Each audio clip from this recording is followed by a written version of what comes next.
First John 3:11 says, "For this is the message which you have heard from the beginning, that you should love one another."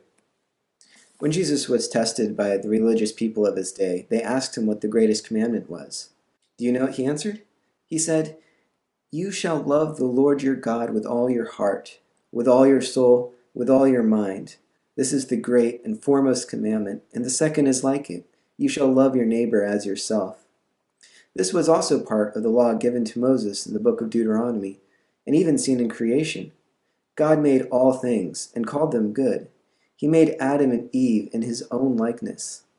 The Great Commandment describes this perfect relationship from the beginning, that Adam and Eve loved God, were loved by God, and they loved one another.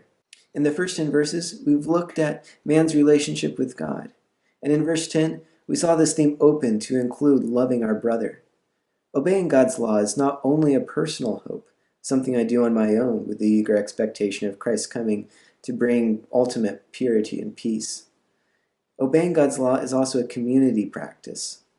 I want Christ to not only make me perfect, but I want him to make the world around me perfect. Now, importantly, it's Christ doing this changing. I can't make people good. Living as Christ lived goes beyond acting in ways that will draw me closer to God. It includes seeking to come to Christ with other people. This is a hard concept for my extremely selfish and individualistic mindset to grasp. Loving our brothers is an aspect of being in God's kingdom, though, and it's the first thing John draws out after he describes what perfection looks like. So, how am I loving my brother?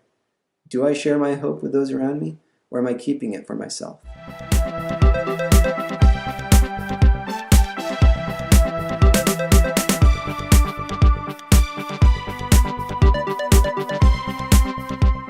A Christmas retelling of the Good Samaritan. So let's say you're going to go away this Christmas to visit family. They're going to be really excited to see you, and you can't wait to see them. So you pack up your bags and you load up your car and you start off.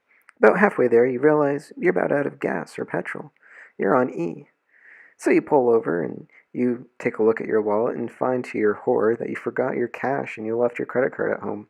You go to walk up to the storefront to see if anyone can help you out, and a semi goes by and splashes you with mud. Coming out of the store is a well-dressed man, maybe a doctor or a lawyer. You ask if he can give you a hand, and he ignores you and walks away quickly to get into his fancy car and speeds off. As you get to the sidewalk, a priest walks up in his dog collar, and you're all about to say something when he pulls out his cell phone and pretends to answer a call so he can get past you quickly. Looking in the store, the only person you see is an overweight, heavily tattooed woman buying cigarettes. As you walk in, she takes one look at you and says, "Goodness me, you look like the wrong end of the toilet brush. Let me help you out in any way." And then she tells the cashier, "Hey, Bill, I'll get his tab." Now, who is the neighbor?